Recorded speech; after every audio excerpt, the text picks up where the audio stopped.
विद्यालय थिए शिक्षामा आमूल परिवर्तन पहिला भन्नुहोस् पञ्चायत कालमा यदि विद्यालय थिए पञ्चायत कालमा यदि स्वास्थ्य थिए पञ्चायत कालमा यदि कृषि थियो ढाँटिरहनु भएको छ झुटो के बोल्नु चाहिँ ढाट्नु भएको छ तपाईले 46 सालभन्दा अगाडिको डाटाहरू डाटा दिनुस् न डाटा ल 46 सालभन्दा अगाडि कति किलोमिटर बाटो पिथ्यो 46 सालभन्दा पछाडि कति भयो 46 सालभन्दा अगाडि कस्ता थियो स्कुलको अवस्था 46 सालभन्दा अगाडि कस्तो थियो तपाईँको स्वास्थ्यको अवस्था यी अवस्थालाई नाङ्गो आँखाले देखिन्छ नि नाङ्गो आँखालाई देख्ने चिजलाई पनि हामीले पट्टी बाँधेको जस्तो सबैलाई गलत भन्नु हुँदैन गलतलाई गलत भन्नुहोस् सहीलाई सही भन्नुहोस् म स्वीकार्छु मैले गल्ती गरेको हो भने म स्वीकार्न तयार छु तर आज जनता भन्नुहोस् एमालेको विरुद्ध छ तपाईँले हेर्नु भएको छ राम्रो छ देशभरि तथ्याङ्क आइरहेको छ बालन शाहले के भन्नुभयो एमाले पार्टी भनेको भ्रष्टाचारीको पार्टी भन्नुभयो तपाईँलाई थाहा छ तपाईँको पुरो मेयर हो नि त एकदम त्यो कुरा मान्नुहुन्छ नि तपाईँ लोकतन्त्रको सुन्दर पक्ष के हो भन्दा राजनीतिक दललाई जात्ने भनेको जनतामा रहेछ निर्वाचनबाट जनताले मतदान दिएर पठाइसकेपछि 5 वर्षसम्म त्यो राजनीतिक शक्ति त्यो दल यो राष्ट्रको राष्ट्रिय शक्ति नै हो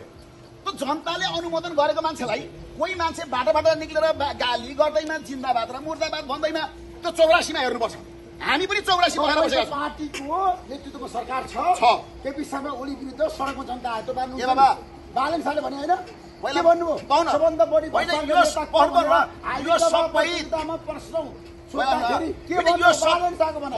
यो सबै जनता हामीसँग भए त हामी 2 ल्याएर चुनाव जितिहाल्थ्यौँ हाम्रा विरुद्धमा जनता छैन सडकमा भएर त हामी दोस्रो पार्टी भएको त अनि हाम्रो विरुद्धमा हिजोदेखि भएका मान्छे ती आज भयो भने के टाउ दुखाउनु विरुद्धमा लाग्यो भने लाग्छ उसको कामै विरोध गर्ने हो नि तर तपाईँ एउटा कुरा बुझ्नुहोस् 84 भनेका छन् जो मैदानले आउन 84 को मैदानमा किन अहिले हल्ला गर्नु 84 मा एमालेलाई जनताले के गर्ला थाहा छ के गर्छ थाहा छन् कहाँ पुर्याउँछन् आजको यो टेलिभिजनमा तपाईँको रेकर्ड हुन्छ जनता जान्न चाहन्छन् यो तपाईँको टेलिभिजनबाट मलाई यही 84 पछाडि छोड्नु होला यही नेकपा एमाले पहिलोमा हल्ला दिन्छ एमाले गौरव साथमा भन्छु जनताले जिताउने किन के गर्न जिताउने के गरेर नजिताउने भन्नु पहिला एमाले के अपराध गरेछ शासन गर्न के अपराध के गरेछ कमिसन खान कहाँ खाएको छ कमिसन बिचौलियाको प्रभावमा काम ए बाबा बिचौलियाको के प्रभावमा काम गरेछ गभर्नर नियुक्ति गर्न सकेको छैन एउटा यसर दुईटै पार्टी छन् यहाँ किन दुईटा पार्टी शक्तिशाली पार्टी अहिले नेकपा एमाले र नेपाली कांग्रेस संयुक्त सरकार छ यहाँ बुझ्नु हुन सक्छ एउटा मात्रैको सरकार नभएपछि दुईटा सरकार भयो दुईटा पार्टीको सरकार भइसके पछाडि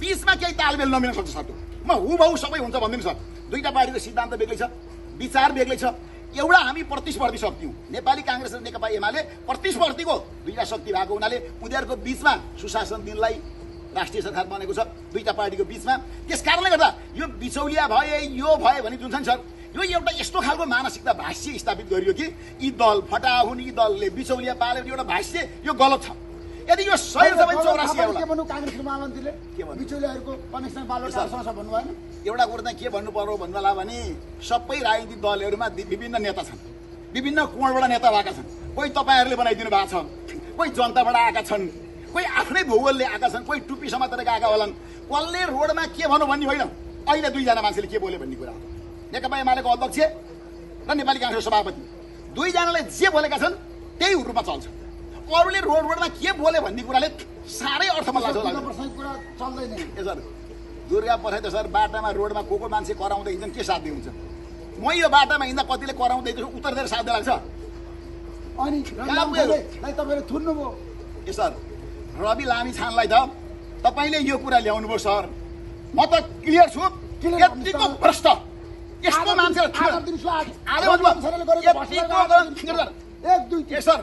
हामी पनि नेता म 3 चोटिको जनप्रति हूँ 3 चोटि तर मलाई भन्नुहोस् यतिको दाग लागेर यतिको फटाइ काम गरेर आएको रवि लामिछाने के काम गरेछ बाहिर ललिपप लाएर हुन्छ यो ओठमा लगाएको लालिपप एकैछिनको सर जता डोको त्यतै टाँसिन्छ त्यो रवि लामिछाने कुन राजनीति आडबाट आएको छौ उसको पृष्ठभूमि हामीलाई थाहा छैन 10 जना मान्छे उफाएर चितवनमा जहाँ गरेर त्यही गरे नैतिकताको आधारमा त नि मुख देखाउन लाल लाग्नु पर्ने मान्छे हो त्यो मुख देखाउन किन भन्नुहोस् न 5 वटा के अरे सहकारी ठगेर हिँड्ने मान्छे होइन अनि त्यतिको मान्छेलाई समात्दा पनि के नगर भन्ने मान्छे पनि होइलो र खैलो गरेछ के गरे होला त्यो जनता कतातिर जान लाग्यो होला यो यस्तो खालको कुनै तरिका हुन्छ हामी पनि जान पर्दियौँ तर रवि लामिछानेको बारेमा तपाईलाई थाहा छ के सर खेर कहीँ सर जनताले अब मलाई भन्नुहोस् तपाईँ र मै कुरा गरौँ रवि लामिछानेले फर्स्याओस् त्यसले किनेको गाडी कहाँबाट चढो त्यत्रो बिना पैसा कहाँबाट ल्यायो मलाई सोध्नुहोस् 49 सालदेखिको जनप्रति हूँ अहिले मेरो घरमा अख्तियार छापा मारोस् 1 पैसो कहीँबाट लिएर खाएको थाहा पर्दैन म उसको जस्तो भयो म पिपलाहरूमा फाँसी लगाएर मर्दिन्थेँ एउटा ल्याउन पनि तरिका हुन्छ जुवा मान्छे यहाँ रोडमा आएको छ त्यसै भए त अरू त त्यतिकै गीत गाएर मादल बजाएर आउने एमाले र काङ्ग्रेस यिनको पृष्ठभूमि छैन। हामी के त्यसै लैलैमा लागेर यो पार्टीमा लागेका छौँ। हाम्रा पनि खुन गएका छन्, पसिना गएका छन्, जनताको पक्षमा काम गरेर आएका छौँ।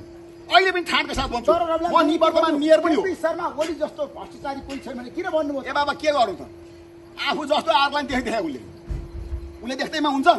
हुने भए केपी ओलीलाई के अरे यत्रो जोड जनताले भोट दिएर किन जिताएको? यत्रो प्रधानमन्त्री भएर नेकपा एमालेलाई किन ठाउँ पुर्याए? अनि रवि लामे छानेको कुरा ल्याएर के न हो भनेर मान्छेको रोइलो र खोइलो गरेको छ।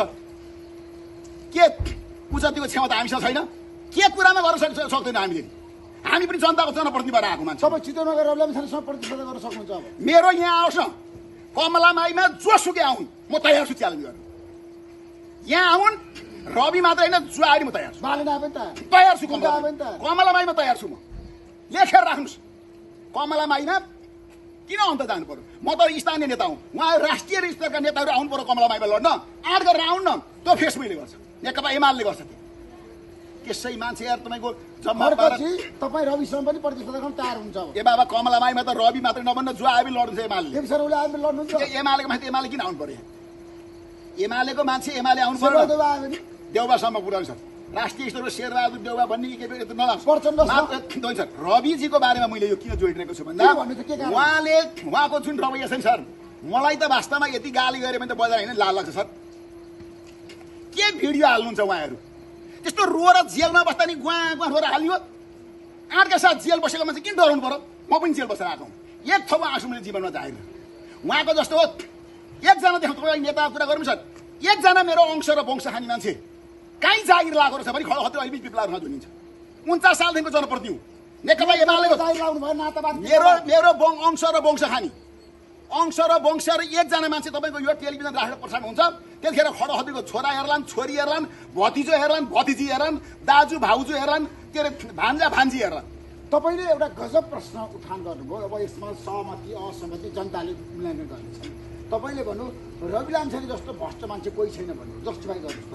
ए सर जस्टिफाई गर्नुहोस् होइन के त्यो प्रहरीले के त्यसै रहरले लगेर समातेर लगेर जेलमा हालिदियो? अनि त्यो न्यायाधीशहरू के त्यत्तिकै लगेर रवि लामलाई लगेर जेलमा हालिदियो? के हामीले लगेर हाल्ने भएर लगेर हालिदियो?